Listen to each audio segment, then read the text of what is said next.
بسم اللہ الرحمن الرحیم۔ السلام علیکم۔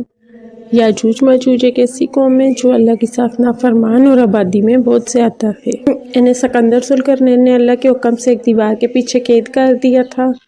ان کے بارے میں کہا جاتا ہے کہ یہ حضرت آدم علیہ السلام کے تیسرے بیٹے یافس کی اولاد ہیں، جنہوں نے زمین پر بہت زیادہ فساد برپا کیا ہوا تھا۔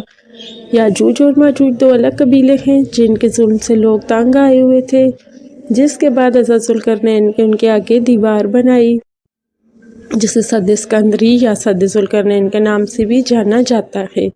قرآن پاک میں اس دیوار کی تعمیر کا ذکر سورہ کہف میں کیا گیا ہے۔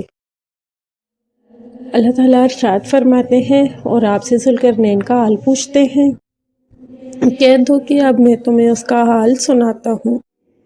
ہم نے اسے زمین میں حکمرانی دی تھی اور اسے ہر طرح کا ساز و سامان دیا تھا، تو اس نے ایک ساز و سامان تیار کیا، یہاں تک کہ جب سورج ڈوبنے کی جگہ پہنچا تو اسے گرم چشمے میں ڈوبتا ہوا پایا، اور وہاں ایک قوم بھی پائی۔ ہم نے کہا، اے ذوالقرنین، یا انہیں سزا دے اور یا ان سے نیک سلوک کر۔ کہا، جو ان میں ظالم ہے اسے تو ہم سزا ہی دیں گے، پھر وہ اپنے رب کے ہاں لٹایا جائے گا، پھر وہ اسے اور بھی سخت سزا دے گا، اور جو کوئی ایمان لائے گا اور نیکی کرے گا تو اسے نیک بدلہ ملے گا، اور ہم بھی اپنے معاملے میں اسے آسانی حکم دیں گے۔ پھر اس نے ایک ساز و سامان تیار کیا، یہاں تک کہ جب سورج نکلنے کی جگہ پہنچا تو اس نے سورج کو ایک ایسی قوم پر نکلتے ہوئے پایا کہ جس کے لیے ہم نے سورج کے ادھر کوئی آڑ نہیں رکھی تھی، اسی طرح ہی ہے، اور اس کے حال کی پوری خبر ہمارے پاس ہے۔ پھر اس نے ایک ساز و سامان تیار کیا، یہاں تک کہ جب دو پہاڑوں کے درمیان پہنچا، ان دونوں سے اس طرف ایک ایسی قوم کو دیکھا جو بات نہیں سمجھ سکتی تھی۔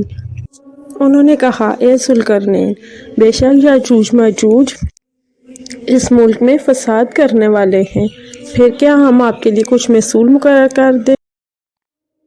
اس شرط پر کہ آپ ہمارے اور ان کے درمیان ایک دیوار بنا دیں۔ کہا، جو میرے رب نے قدرت دی ہے کافی ہے، سو طاقت سے میری مدد کرو کہ میں تمہارے اور ان کے درمیان ایک مضبوط دیوار بنا دوں۔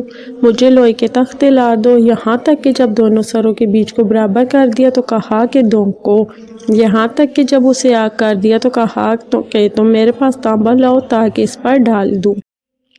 پھر وہ نہ اس پر چڑھ سکتے تھے اور نہ اس میں نقب لگا سکتے تھے۔ کہا، یہ میرے رب کی رحمت ہے، پھر جب میرے رب کا وعدہ آئے گا تو اسے ریزہ ریزہ کر دے گا، اور میرے رب کا وعدہ سچا ہے، اور ہم چھوڑیں گے بعض ان کے اس دن بعض میں گھسیں گے، اور سور پھونکا جائے گا، پھر ہم ان سب کو جمع کریں گے۔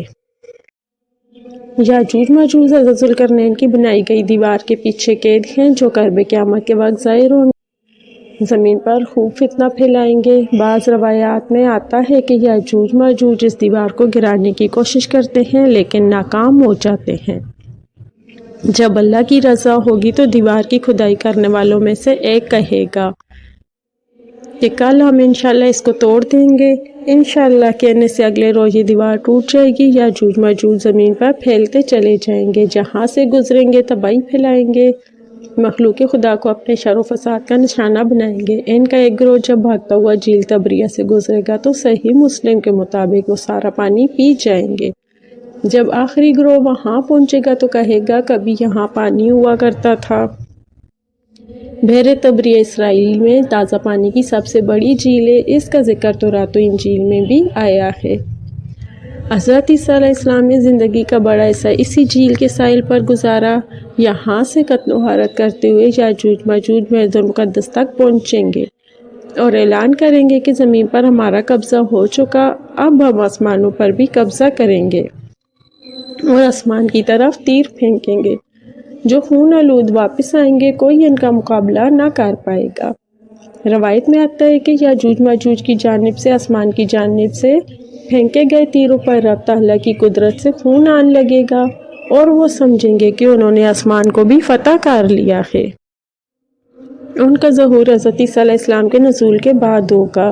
یاجوج ماجوج کے فتنے کے وقت حضرت عیسیٰ علیہ السلام کو حکم ہوگا کہ وہ مسلمانوں کو لے کر کوہ طور پر چلے جائیں۔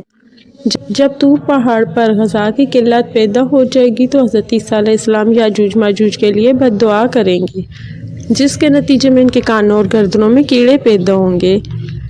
جن کے پھٹنے سے یہ ہلاک ہونا شروع ہو جائیں گے۔ مسلمان جب طور پہاڑ سے نیچے اتریں گے تو ہر جگہ یاجوج ماجوج کی لاشیں ہوں گی اور ان سے تعفن اٹھ رہا ہوگا۔